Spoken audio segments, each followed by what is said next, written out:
ನಿಜ ಹೇಳಬೇಕಾದ್ರೆ ನನಗೆ ಗೊತ್ತಾಗಿದ್ದು ಒಂದು ಒಳ್ಳೆ ಟ್ರಕ್ಕಿಂಗ್ ಪ್ಲೇಸ್.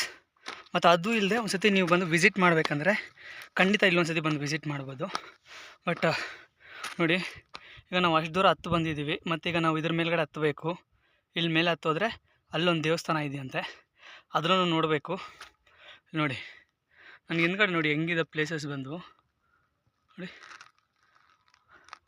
ಅಲ್ಲಿ ಹಿಂದ್ಗಡೆ ನೋಡಿ ಹೆಂಗೆ ಸಕ್ಕದಾಗಿದೆ ಅಂದ್ಬಿಟ್ಟು. ಅಷ್ಟು ಚೆನ್ನಾಗಿ ಬ್ಯೂಟಿಫುಲ್ ಆಗಿದೆ ಪ್ಲೇಸಸ್ ಬಂದು. ಏನಂದರೆ ತುಂಬ ಬಿಸಿಲಿದೆ, ಬಟ್ ಆ ಬಿಸಿಲಿಂದ ನಮ್ಮ ಕೈಗೆ ನಡೆಯೋಕ್ಕಾಗ್ತಿಲ್ಲ, ತುಂಬ ಟಯರ್ಡ್ ಇದೆ.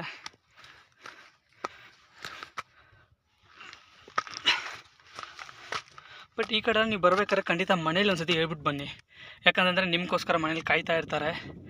ಬಟ್ ನೀವು ಇಲ್ಲಿ ಬಂದು ಏನೋ ಒಂದು ತೊಂದರೆ ಆಗಿ ಹೆಚ್ಚು ಕಡಿಮೆ ಏನೋ ಒಂದು ಆದರೆ, ಬಟ್ ಅದು ಮನೇಲಿರೋರಿಗೆ ಎಲ್ಲರಿಗೂ ತೊಂದರೆ.